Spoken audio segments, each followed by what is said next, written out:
Because if I've got none of that understanding, then of course I'm going to feel powerless. Some days are good and some days are bad, and I don't know which, and I'm on a roller coaster, is basically how it feels.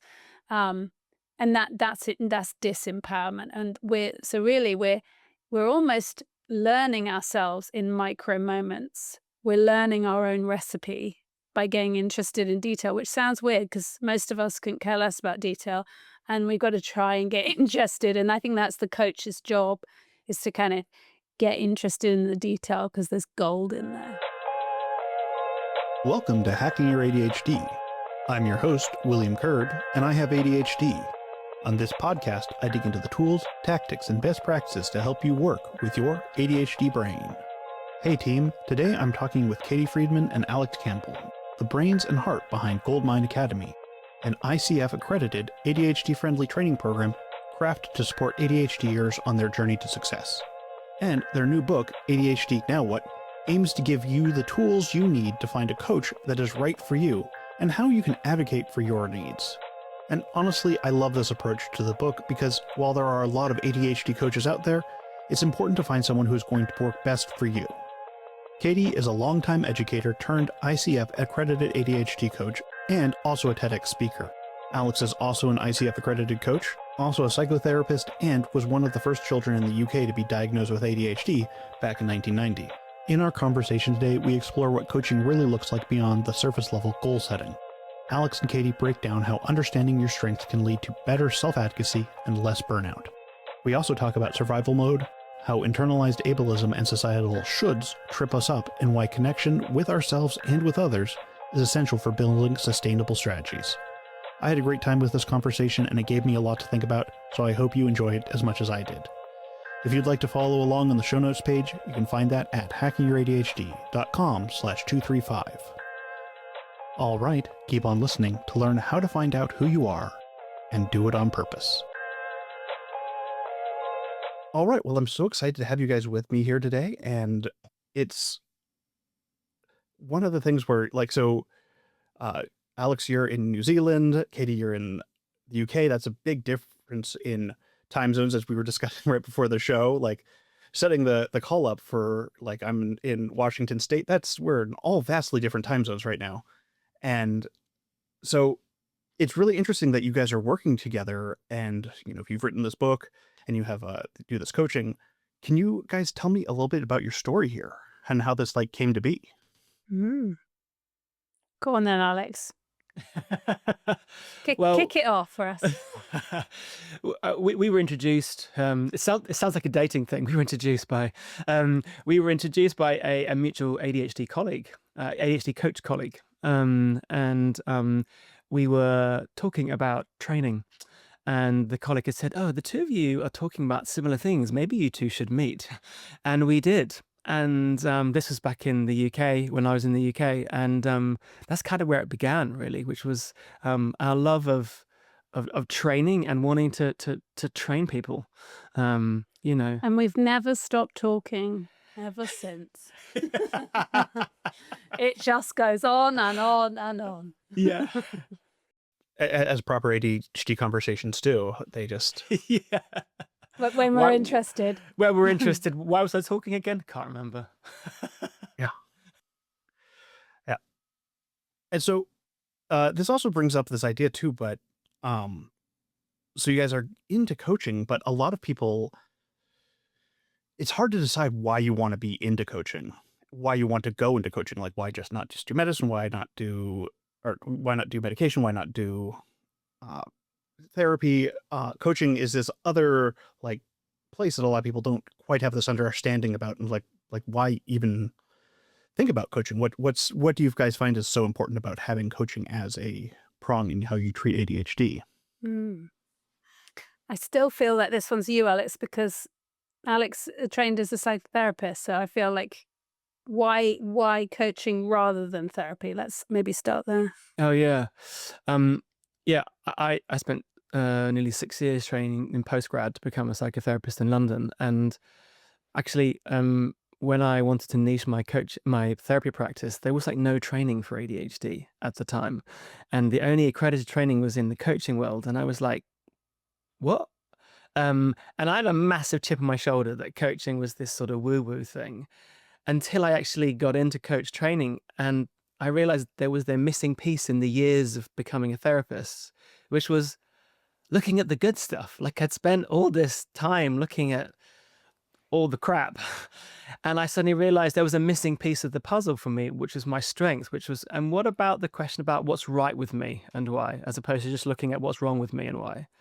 And I realized that this empowerment piece of maybe I have all that's within me, I just haven't found it yet piece was a huge shift for me. And it's just a very different way of thinking and working. It's not that it's better or worse than therapy. There's definitely, as someone who is a licensed therapist, there is value in therapy, but there's something about how, when for many of us, especially when we're late diagnosed or just late discovering our differences, we spend so much time going over all the crap stuff. It's revolutionary for us to start to look at the good stuff.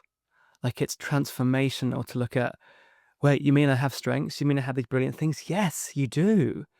Right. And coaching is one of these incredible ways in which we can find that stuff. That's why we call gold mined, finding your gold, right? The gold that's always been there. And coaching can be one of these really powerful ways in which that happens. So for me, it's like it can serve as a support to therapy, or as an addition to therapy, or as a standalone to therapy. It's not replacing it. Yeah. I would say, as someone who's kind of experienced both, and I obviously never trained as a therapist, but I'd had some. I think a lot of us, if we're neurodivergent, have had experiences one-to-one that haven't really fit us. And there's nothing worse than being in an intimate space where you still feel like you're not doing it right, or it's not quite landing, or you're having to try harder, or you're having to educate in the space, which was my experience when I was learning about my neurodivergence. I was educating my own therapist until I drew the line and went, I think this is a no from me. This isn't okay, and you need to go do some work. But I think for me, what I like about coaching is the accelerated, that sense of momentum. We all want tomorrow yesterday. And a lot of us have wasted decades of not knowing who we are. So the thought of going into therapy for 7 years to figure it out is like, hell no, for a lot of us. So, and I'm someone who blends, I think we take a therapeutic approach in coaching in the kind of work that we do.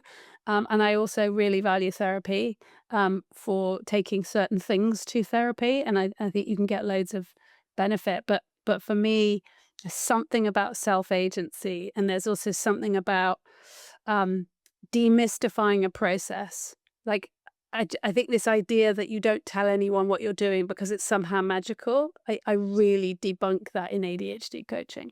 This is about you learn the tools, and then go coach yourself. Yeah. So, well, I mean, with that in mind, like, what can people kind of expect to actually do at coaching? Because I mean, I know I have this question from people with all sorts of things. They're like, what do you do at therapy? But this is also the thing with coaching. They're like, what do you do here? Like, is it just, because as you say, it's not you telling them what to do. It's kind of a collaborative process. Yeah. Yeah. So, I mean, the thing to say is there's different types of therapy, there's different types of coaching. That's probably like 400 types of both. So there's clearly going to be overlap. What I would say that in Goldmind, what we don't do is the sort of transactional. So the idea of, what's your goal? How do you want to get there? And let's just talk about actions and, just doing all the time. For us, I think there's a real value in bringing the whole self, the who of the person, the identity piece, because that's often where a lot of what's actually holding us back from doing a lot of the things that we want to do is rooted. So we're kind of quite into going into the transformational, the deep. So what do? You bring whatever you want to bring, because ADHD is your whole self, every waking and sleeping moment. You can't really compartmentalize. So you choose which part you want to bring. And we kind of talk about having strands or things that are going on in the background. One of those things is building certainty. Like, how do I work? And we use models to accelerate that certainty that a lot of us haven't had for decades. we'd talk about nuance. Our brains would love to have a really, black and white set of rules. I do this, I do that, that's how I roll. And it doesn't work like that. It's really nuanced. We're situational, we're intersectional. It's like, oh, now I've got to learn all of that. Great. So we get to that. And once we've built that, this kind of understanding that's deep and based on lots of different versions of us in different situations, we start to go, it becomes easier to connect to yourself and to forgive yourself and to build this idea of acceptance. Loads of people have often been telling neurodivergent people to be kind to themselves, which is just like another thing we're not getting right. And this is like actually making it easeful. Like, oh, now I understand why I'm doing what I'm doing. Now I can start, accepting, forgiving, protecting. And so this is a big thing that we're doing in ADHD coaching, is bringing ourselves back to ourselves, our experience, our feelings, our strengths, and we're validating ourselves in that way. And once we get that really in place and kind of established, we can self-advocate. Advocacy is really easy once you get those other things in place, like speedy brains into solutions and making connections. Like once they've got the stuff, it's fast. But until they get that kind of love and connection to self, it's really hard to have boundaries. It's really hard to see yourself and your value, right? So that's kind of what we're doing. I just want to chip in here, which is like almost like the why of why this is our approach to coach training, is because, most clients, all of us, have kind of drunk the Kool-Aid of the deficit model, which is, I'm a little bit broken, or there's something that needs fixing. And it shows up subtly where, classically a lot of clients come to me going, I want to be more organized. Like that's a theme that shows up.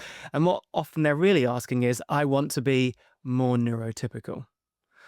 And so for us, it's about identity first, strategy second, in a way. Like really get to know you. And we boil down ADHD coaching to a Dolly Parton quote, which is know you and do you on purpose, right? Which is when you can really understand yourself, accept yourself, as Katie said, you're far more able to then advocate and make good decisions that work for you and your brain. But it comes from this awareness piece and this clarity piece on, I really am starting to get me now, which is very powerful because I am now starting to trust myself. That's a big shift for clients to go, do you know what? I did something that was a bit different based on this and it really worked. And I'm like looking at them going, and what's that like? And they're like, weird, but nice. It's like, oh, is this what trust is? And I'm like, well, how does it feel? And they're like, it feels small, but it also feels big. Like this one moment that something shifted for me, but this one moment that I'm realizing I'm accepting of, or I'm seeing me in a different way, or my strength. So I can see the ADHD and I can see this. Wow, I'm thinking, then the divergent brain goes off into all sorts of places like, well, if I could do this here, then what if I could do it here? And if I could do it here? And that's exciting. It's really exciting because that's when someone's really awake to themselves. Yeah. I also think, we learn our strengths, but we also learn like the anatomy of the strength. What we haven't said yet is need. So the have piece, like, so if I want to be this strength, what do I need to have in place to be it? Because I think this is a huge part. Like when we come from not knowing and decades of not understanding, we end up like over-identifying with behaviors that aren't actually who we are. They're who we are in survival, right? So I'll give you an example of like, I don't know, screeching at my children, wailing at them to do what they're told and being powerless and then having a tanty. That's nice, isn't it? That's a nice image. But I had started to see it. I started to see it as who I was. This is just who I am. I'm going to have to accept that. It's like, no, turns out, if I look after myself in a different way, I can be a different version. But until I know that this is what I need, in order to be, fun mum, I need X, Y, Z, or in order to be calm mum or someone with perspective and judgment, I need to resource myself. It's not just going to happen because I go, oh, I'm going to have to try harder and persecute myself, that's the old way. Yeah. Yeah. I mean, I've had it so many times where I've been working on some sort of problem in my life and I'm like, why can't I just do this way, blah, blah. And then like, there's like light bulb in my head goes, it's because you have ADHD. And I'm like, oh yeah, that's right. I have to do this in a way that works for my brain. I can't just do this in a strictly neurotypical fashion that I think should work. Yeah. Should. That old chestnut. Yeah. Oof. Yeah. Yeah. It's a big one. It's a big one. Yeah. But you know what? That should is so tied into our interest wired brain, right? Like the shoulds, the musts, the ought tos, like that's need to, like Katie mentioned survival mode a moment ago. Like this is essentially threaded throughout. It's a theme in our book. It's this concept of survival mode, which is what does ADHD look like if you've been living decades and decades of not knowing your ADHD? How are we adapted without realizing that this is how our brain is wired, right? And there is normally a truckload of shoulds and musts and oughts and have tos as a way of surviving, because in a way that generates negative interest. It actually becomes a motivational system which gets our executive function fired up. But it's like the really inefficient fuel source. Like it's going to cost us something greatly. We're going to burn out. Yeah. Yeah, like maladaptive strategies are just something that we kind of like, oh, this is going to be, it works, but there's this I mean, I know I have very few issues with being late, which is like, oh, this is great, not an ADHD problem, except it's mainly fueled by anxiety about being late. And I'm like, that's a bad thing though. Right. And the thing is that even if we know it, like sometimes we don't fully realize the cost of it until we have literally broken down at the side of the road and we're like, wow, how have I got here? You know, it's like, well, we can see this coming, darling. Right? When you have that certainty that Katie talked about, you start to realize the things that we're doing that aren't serving us, because you're going, it's almost like when we have that meltdown at the end of the day, we go, that was predictable now because I had 3 back-to-back meetings, I didn't eat lunch, and now I completely lost it trying to cook dinner for the kids or whatever. Yup, this was predictable. Not, oh goodness, it's my ADHD. It's like, no, we can start to understand why this happened. That's so helpful to understand that why, because for me, a lot of what my clients say and what a lot of students say at Goldmine, even after our first module, is I'm stopping asking the question, is this me or is this ADHD? It's more like, no, I can see the ADHD now and I'm doing something about it. It's very, very powerful. I think it's like certainty and clarity creates choice and connection, right? That's a really big deal for us. Yeah, because there's too much time where we like have this idea of like, this is ADHD over here and this is myself over here, and we interact, but it is just like we are completely attached. It's not, I can't separate myself. I've used this metaphor of like, I'm trying to climb a mountain and my ADHD is my mountain climbing partner, and we are tied together. We cannot go in different directions. We can't do other things. But that metaphor even fails when I'm going like, well, yeah, but we're still one person. Right. And we can't separate. And that's what coaching, great ADHD coaching is about. It's about integrating self. And you need help. That's hard to do on your own. It really is. And, pausing's hard anyway, but pausing with a partner is fun. It can be fun. Yeah. And I just want to say, I think there are so many neurodivergent people like want to know, is this me or is this ADHD or is this dyslexia or is this autism? I think there's something about the drive for the why in these bits, partly because there's been a massive big question mark in their lives around the why of a lot of things. Like, why is this seemingly harder for me than it is for everybody else? This seemingly simple, I'm using air quotes here, task that is for everybody else, but not for me. And I think that this idea of integration, we can't split the bit of me that's ADHD and the bit of me that isn't, like it's one integrated brain, right? And I think there's something about when we can get beyond that to the needs, as Katie's talking about, that's when things really do start to change for us.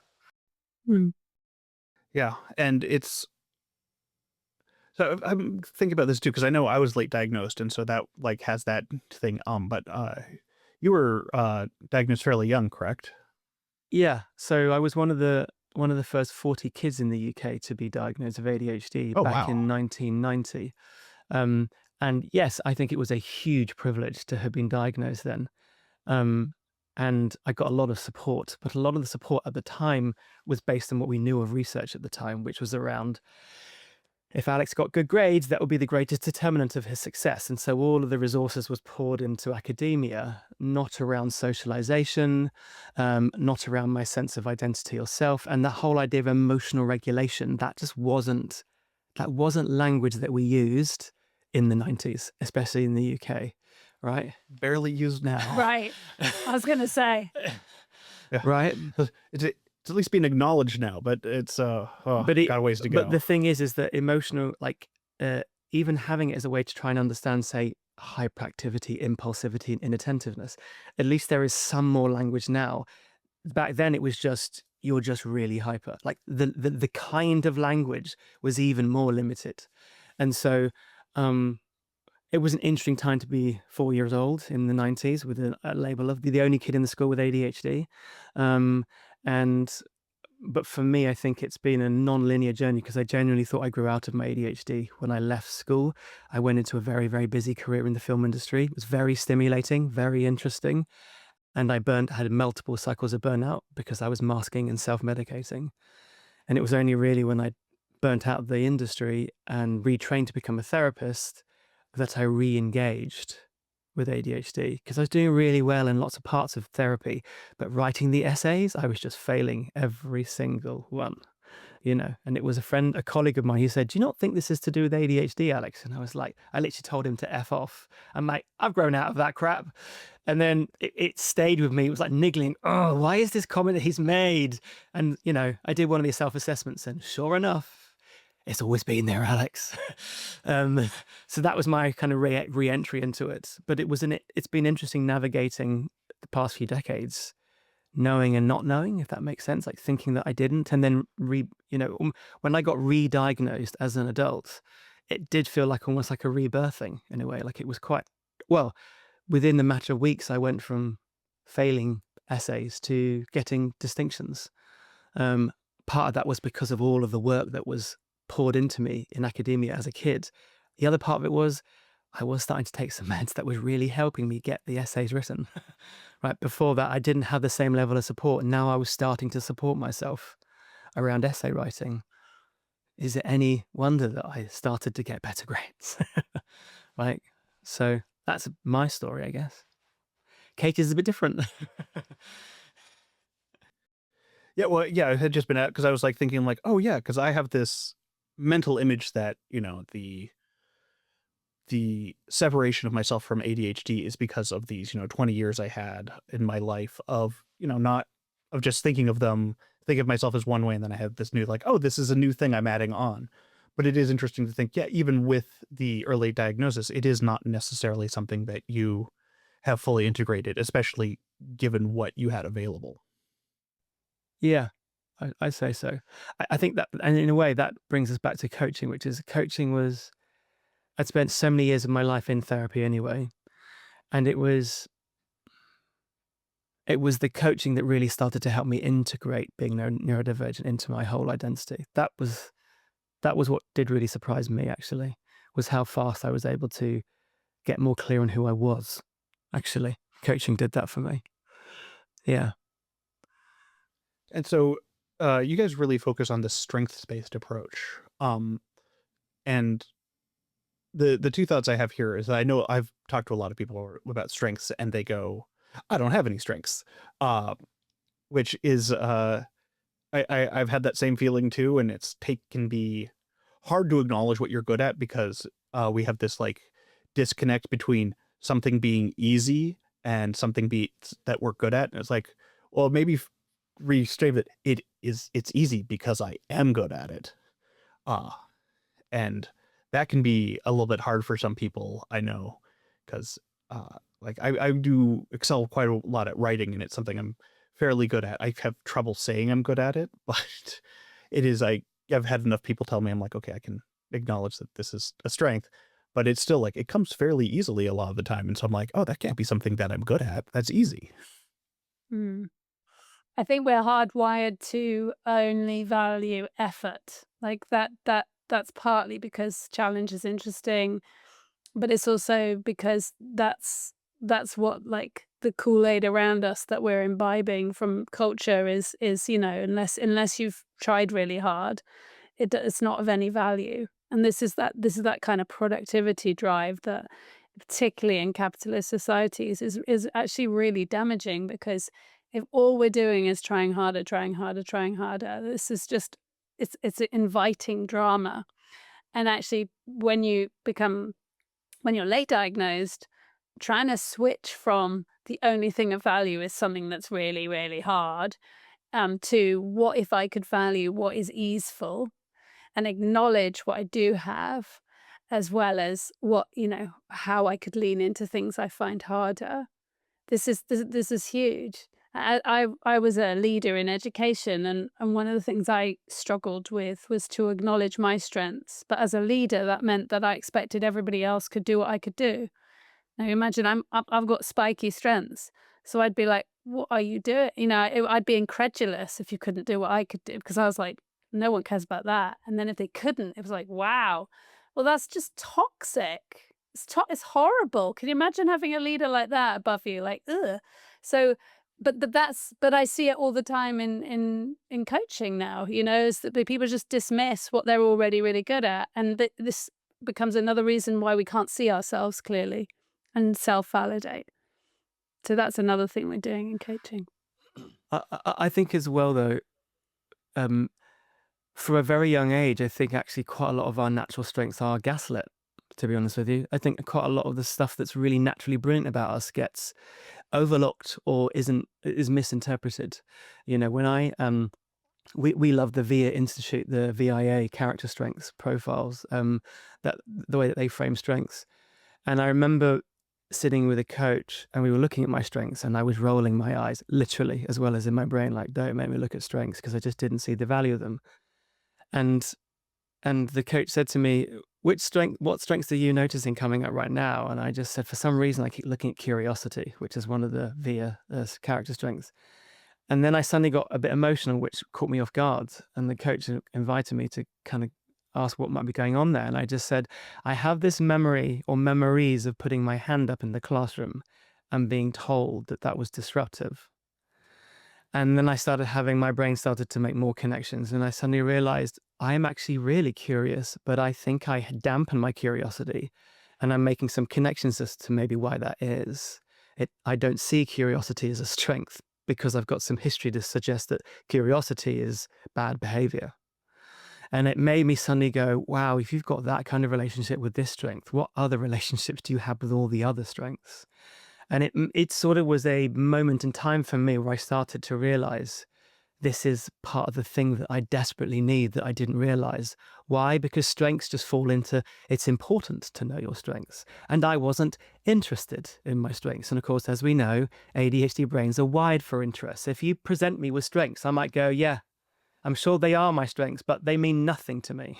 In fact, I don't even value them, because I've got a lot of history to suggest you just need to, as Katie said, just try harder and go on to the next thing. Like, do more, be better. Strengths shifts us from being human doings into human beings. They're all states of being strengths. It's huge.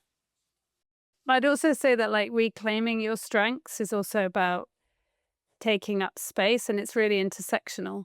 So, a lot of us have been told to be small, to be nice, to be kind, being bossy when it's actually leadership, for example, was a thing.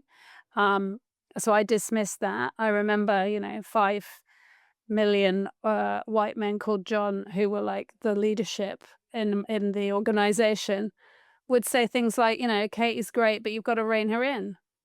Like that. So do you know what I mean? Great, but you've got to control her, because, we can't have a woman in a position of leadership that, upsets the apple cart.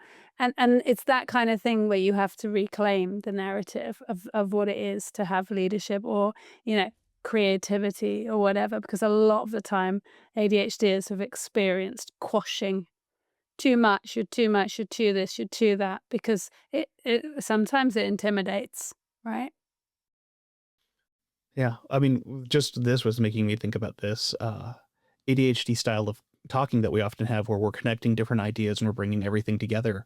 And often that can be too much for other people. They're like, why are you talking about this? I'm like, oh, well, we were talking about that 10 minutes ago and then this Yes. came together. And it was like, oh, but this idea of connecting things is a huge strength. Like that is something like that's one of the reasons I'm a good writer is because I can connect disparate ideas and be like, hey, these are good things to talk about together. And but it is often not somebody thought of something as that's a strength. And so I think that's often why people have this idea of like, I'm not good at anything, is because they are stuck in this like, oh, there's only this productivity lens that we can look at things through.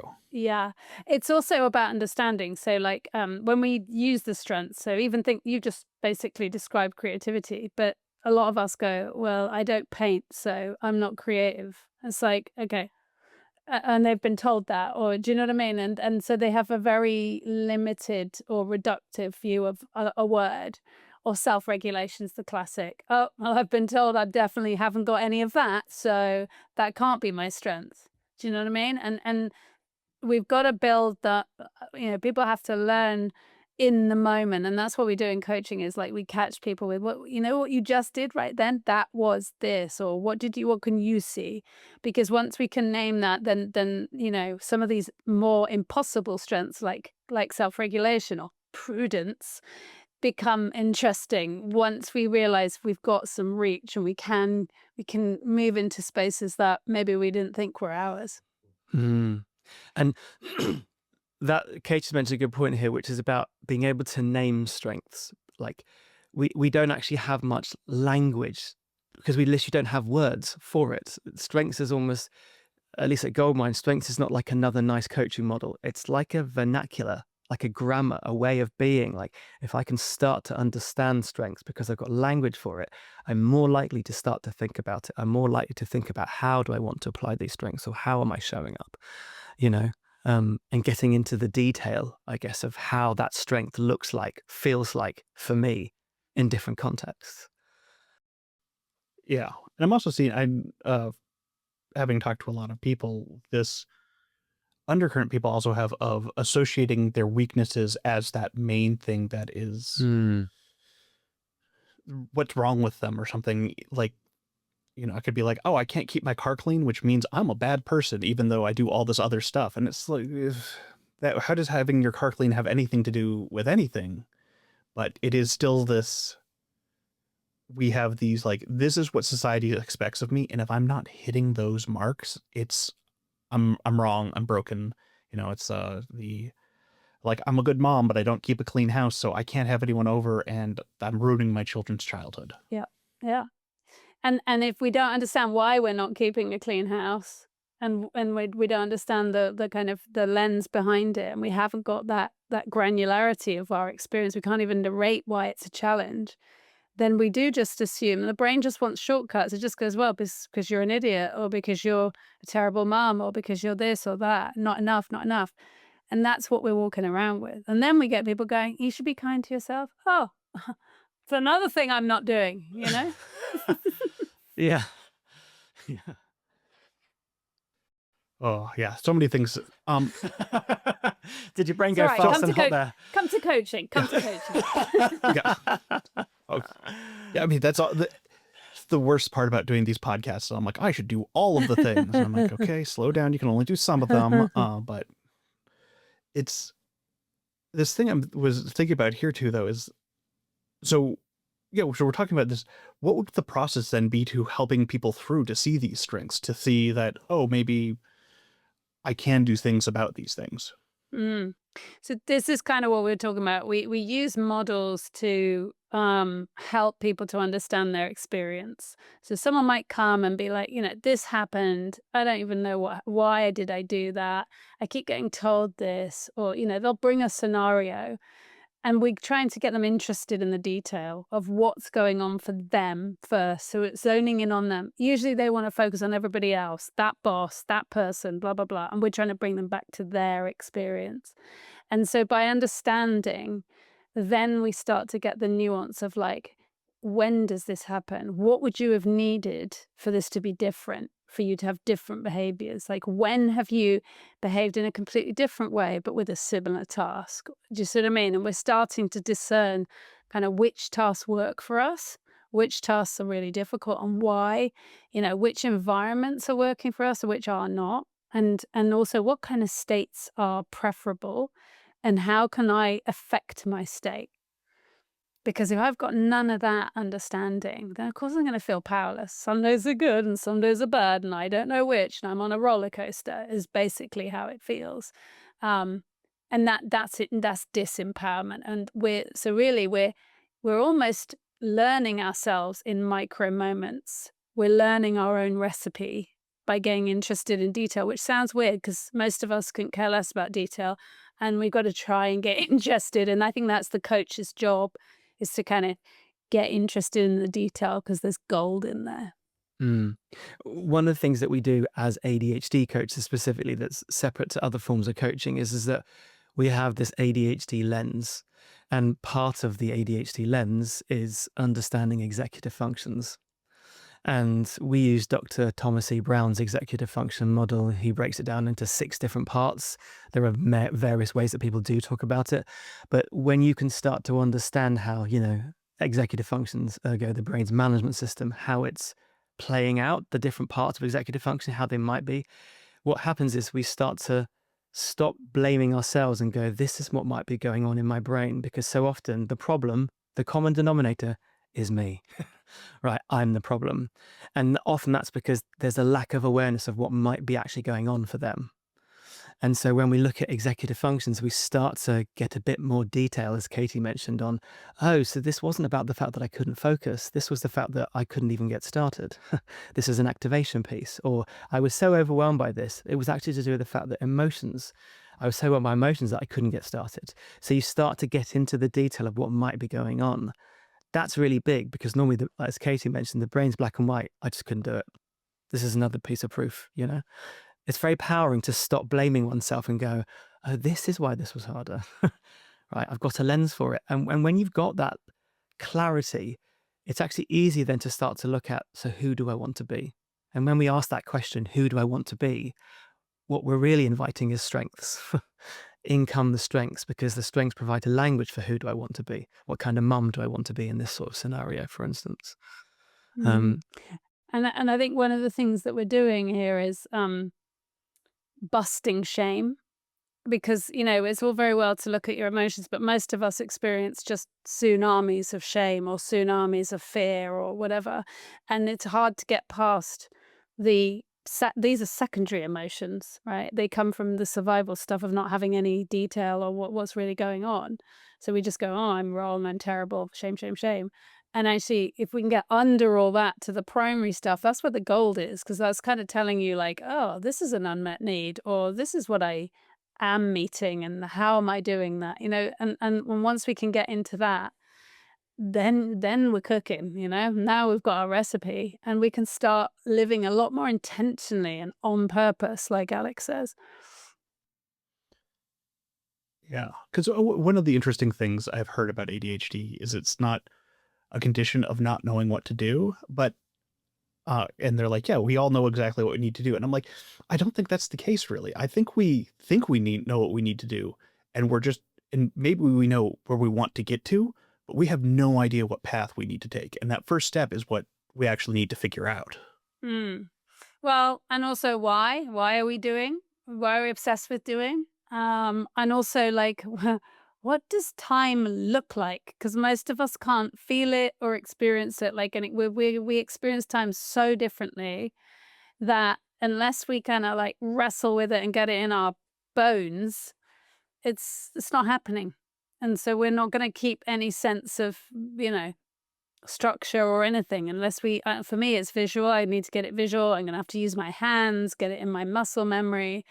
And I sometimes have to do it like hourly, because it's just gone for me, Yeah, the number of times I've been doing something during the day, and I'm like, oh my, how is it this time already? Like, this is I thought it was like, I'm like, even now I just look like I'm like, I thought it was going to be earlier in the day. Yeah.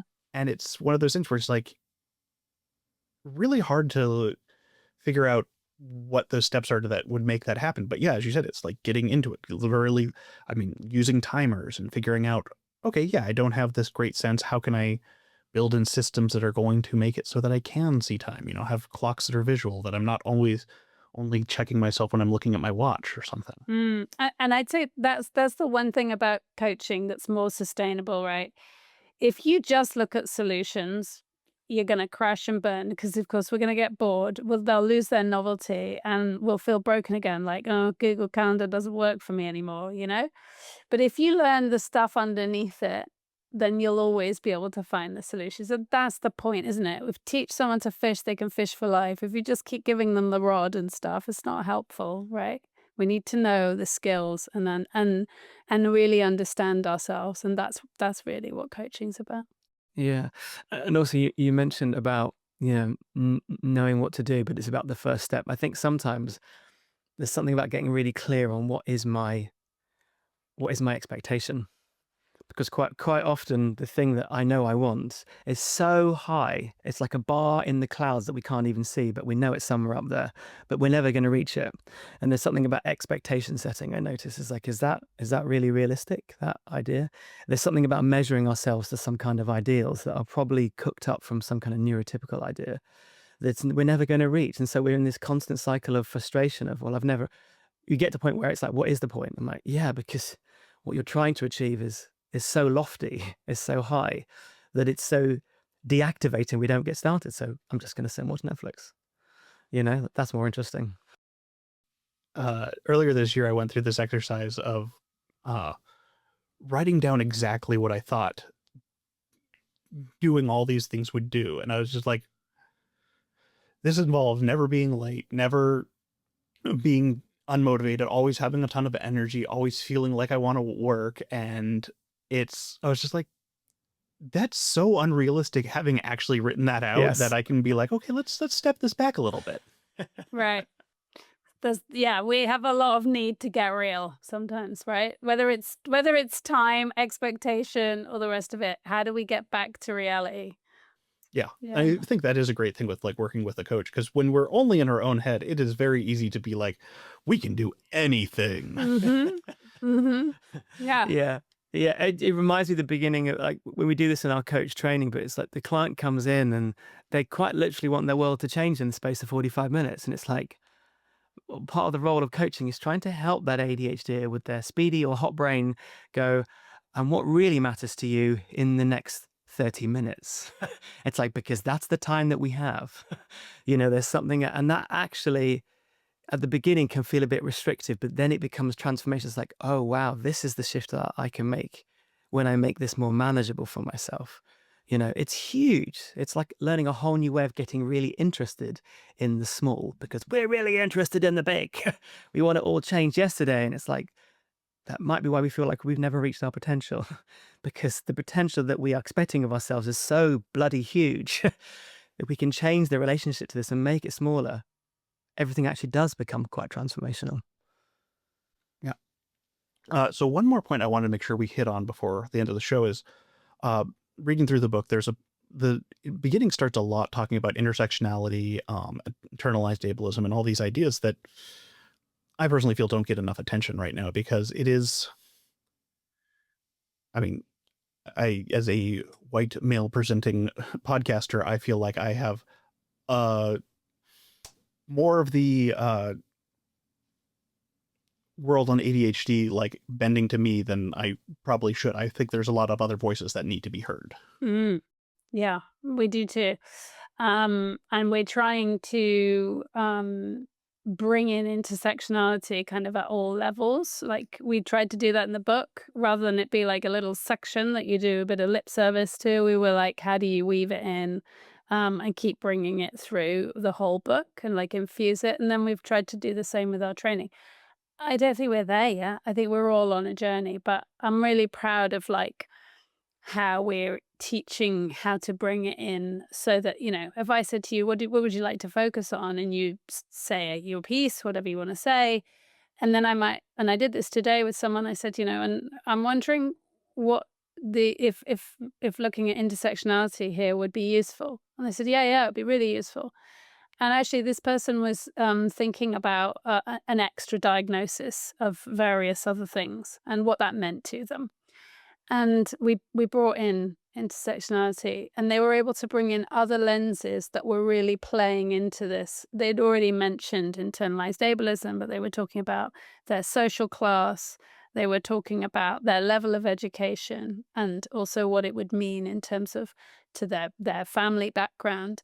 And they were able to see a much, a lot more of their identities rather than, well, we're here for ADHD coaching, so the only thing we're going to manage is that for, ease. It's like, yeah, but that means I have to leave some of me at the door. And that's really tiring, right? So I think the more a coach can be open to things that aren't them, that's quite important. So the other thing that we teach is, how do you raise yourself? And a lot of therapists and coaches have been trained to kind of pretend that they don't exist. And I'm a professional. I don't have a personality. I'm just here for you. It's like, that's BS and we know it. So why don't we work with it rather than like pretend and be in that kind of masking thing? So I said to this client, I said, and I'm aware that you're talking about neurodivergence, and I'm neurodivergent. And so I'm wondering like how we need to talk about our similarities and differences and contract for that before we get into this conversation. And I was like, what's coming up for you? Because it's always the client. And the client said, actually, there are some things I'm wondering about, like, how can I possibly, be doing X, Y, and Z, and you hearing this, if I am still ableist and I've still got, so there was shame as part of the community, and we named it, and we also framed it so that their nervous system was calm before they got into it, right? That's safety making, but it's also about, let's not pretend that I'm just going to pretend that I have no feelings about this as you talk about it. It's like, this is emotive. So let's get real and be vulnerable in this together. I think for me as well, there's something about understanding how ADHD, being neurodivergent, shows up so differently, often depending on our intersecting identities. So there's something about when I can really understand my identity and how there's a lot of privilege, it's helpful to frame it as privilege is not cocktails by the beach. Privilege is simply the stuff that I don't have to deal with because of my privilege. And this idea of, if I can understand me and the things I don't have to deal with, when there are other ADHDers that I'm working with who may not hold the same identities as me, it's helpful for me to understand my experience and what I don't have to deal with or do have to deal with, because it helps them also feel seen. In terms of, because they're going to have different experiences to me. If they hold different identity markers, that's going to be different. And that often hugely informs someone's ability to thrive or not, depending on their degree of marginalization and privilege. Yeah. I mean, I know so many people that have talked about, like, they've, worked with a therapist or a coach or just someone in their life that doesn't have ADHD. And they're like, you don't get it. And for them, that's the easy step. They're like, yeah, I can totally see why that person without ADHD wouldn't get it. But then it's like, yeah, but if someone has so many different ideas, it's like, yeah, I don't have the lived experience to say that how that person is feeling in this moment, or why that this, something from their, cultural heritage, like they're like being something that is a driving focus in their life. And I'm like, for me, I'm like, oh yeah, that doesn't make any difference to me. But for them, they're like, this is my heritage. And I would feel terrible not acknowledging it. I'm like, oh, well, okay, yeah, that's important to you. We need to have that in mind when we're having these conversations. Exactly. Alex has got, I love this example. You were in a training recently, and some white guy say, I don't see color. What did you say to that? Oh yeah, it was in training, and there was a mixture of different people from different backgrounds. He said, "I don't see color," and I was saying that when we say things like that, we are essentially eradicating other people's experiences that might be different to your own, because color massively influences, or how we racialize people massively influences their experiences and their experiences of thriving. And this person spoke up in the room and said, well, actually, my experience of of coming here to New Zealand has been very different to, say, somebody else's experience, because there's someone who's from Africa. And it was this idea of like the hurdles that they've had to jump through versus, say, someone who was racialized as white and coming from a developed country. There was something about them realizing, oh, when I say I don't see color, I mean I don't see all of their different experiences that are different to Yeah. mine. Because you don't have to. Because they don't That's have what to. I don't see color is. Yeah. Yeah. Yeah. And it was huge for them to realize, that's not inviting connection. That's not helping people be seen, because it means I'm just staying with the fact that my experience is the same as everybody else's, right? No. Well, or I'm centering my experience is the only experience. Yes. That's the issue. Yeah. Mm. Yeah. Exactly. Yeah.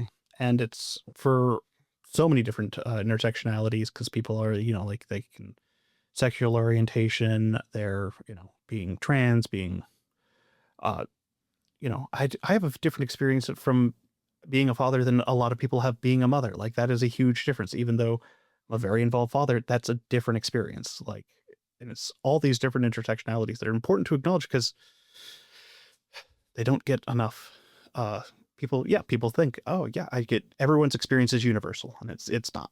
Well, yeah, I mean, what I used to love on on lockdown is, men would kind of like, oh, come in, my child, like whatever, because it's novel that the child would come in. Whereas, as a woman, you're constantly trying to hide that you're a parent, because of course it's used against you. Whereas it's almost like a trophy thing for men, because it's not, and that's still the case. It still happens. And you kind of go, what that thing about leaving parts of you at the door, I had to leave parenting at the door when I was in leadership, because, it was almost seen as something that could work against me. Oh, well, she can't this, she can't that, and I've got to work twice as hard. And I think this is something else that we have to remember when we're talking about not knowing or survival. It's not all about ADHD, if it could be, we're in survival for so many reasons, for so many systemic reasons, that walking in this world is, or I mean, even walking is an ableist thing to say, right? Moving in this world, living in this world, right, is not okay. And harder, is made harder. It's like more weight in the backpack. And I think we just have to be open to that. And it doesn't mean, it's not about erasing your own experience. I think this is the other thing that no one really gets. It's human building. It builds you up to hold space, to wider space, and to keep that space open and diverse. I think that's the biggest thing, that diversity is what's going to save us. Yeah. Well, I applaud you guys for including that section in the book. When I was reading through it, I was just like, oh, this is fantastic. I don't often see it, so I was really appreciative to see it there. So we're kind of coming up on time here, and I was just wondering if you guys had any final thoughts you wanted to leave the listeners with.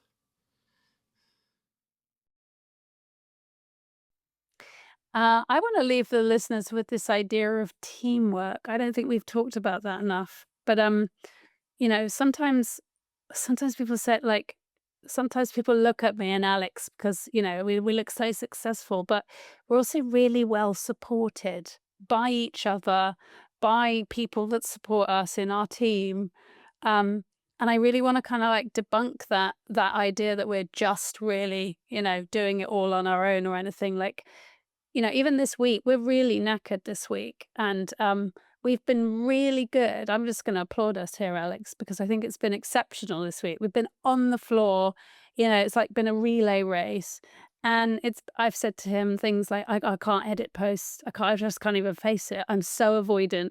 Please, can you do it? And he's like, yeah, I can do that, because it's faster for him and he can do that. And then I've said, doing this delivery that Alex was supposed to do, and I'm like, well, it's in my time zone, so why don't I just do it? I did the one last week. So we've been really good at like just being really pragmatic about what's easier for you, what's easier for me, and let's not pretend that we're in a good place to do all of it, or to carry, like, let's just do what we can do. I think that's really cool teamwork. And one of the things I want to leave people with is this idea of like, don't do ADHD on your own. It's just, it's so much better to do it with other people. A community is the thing. And I think if anything, I'd love it if we had made more of that in the book, but I'm going to own that we just weren't there yet. We hadn't quite landed it. It almost happened straight after the book. So that would be the extra chapter I wish I'd written, and it's the thing I want to leave with. Yeah, I love that, Katie. I think I would just build on that, which is, I think for me, one of the key parts of having an interest-wired brain is connection. And I think there's something about asking yourself the question, where do I get my connection? How do I find connection? How does connection become part of the source of my well-being and the source of my brilliance? And this is connection to people, connection to causes, connection to what matters to you. It could be connection to lots of different things, but where do you find that connection? And I think I echo what Katie said. I think there's something about how often many ADHDers are fiercely independent. Part of that is an adaptation to the survival of not understanding. And I've got to succeed. It's all on me. And it's something about going, there's so much more when it's not all just on you. Like, it's so beautiful when you can, I mean, we are so fortunate, as Katie said, to be in partnership together. We're also really good mates. And there's something about what we witness in our coaching community of people connecting and going, oh, I finally found my people. But it's not just, I finally found other ADHDers. It's, I finally found ADHDers who are doing the work, as in they really wanted to work on themselves and understand how they live on purpose, being neurodivergent in the world today, in all of their different facets of their intersectionality. That is so cool when you find those sorts of people. Like, it's transformational. And also, I think it's part of recovery. I think teamwork and being close with other people, especially when they're neurodivergent, is part of recovery. Being in community, like, is huge. Recovery from not knowing. Yeah. That's recovery, what we mean by recovery. Yeah. When I say recovery, recovery from the years of not knowing and going, part of that is being with people. Yeah. I would leave the listeners with that. Well, yeah, I can agree with both those points. I know this podcast wouldn't happen without my editor, who's amazing, Stefan, and my producer, Kelly, who makes sure everything happens. Like, this is a year where I first have both of them, like, working for me all the time, and I haven't missed a post this year yet, and it's because of that. I have this team that's making this so much easier to do, and having people to work with is fantastic. Well, thank you guys so much for coming on the show, and I'm sure people will really enjoy looking at the book and looking at Goldmine Coaching, or Goldmine Academy. There we go. Thank you. Thank you. Thank you for having us. Thank you for having us. Thanks again to Katie and Alex for coming on the show, and thank you for sticking with us all the way to the end. If you're interested in finding more about their coaching, head on over to goldminecoaching.com, and also be sure to check out their book, ADHD Now, anywhere that books are sold. Before you go, let's do a quick rundown of today's top tips. 1. Work on shifting from a deficit lens to a strengths lens. We want to understand not just what we're good at, but what we need in place to express those strengths effectively. 2. It's important that we integrate identity first and strategy second. For real change to happen, we need to understand and accept who we are before trying to layer on productivity tools. 3. ADHD isn't easy to manage in isolation. With teamwork and support systems, we can drastically reduce burnout and overwhelm, so it's incredibly important that we work on building connection and community. All right, that's it. Thanks for listening. I'd love to hear what you thought of this episode. Feel free to connect with me over at hackingyyouradhd.com/contact. If you'd like links or to read this episode's transcript, you can go to the show notes page at hackingyyouradhd.com/235. And if you'd like even more Hacking Your ADHD, be sure to sign up for my newsletter, Any and All Distractions, which comes out every other week. In it, I give out my best distractions of the week, be what I'm reading, what I'm playing, or what I'm watching. I also try to give out a few bits of actionable advice in each newsletter, although your mileage is going to vary there. If that sounds like something you're interested in, head on over to hackingyyouradhd.com/newsletter to sign up. And I also want to make sure you know about the Hacking Your ADHD Patreon, which you can easily find at hackingyyouradhd.com/Patreon. It's a pay-what-you-want model, meaning that all levels of Patreon will receive all the same stuff. You can pay $0 or $2 or $10, and it's all the same.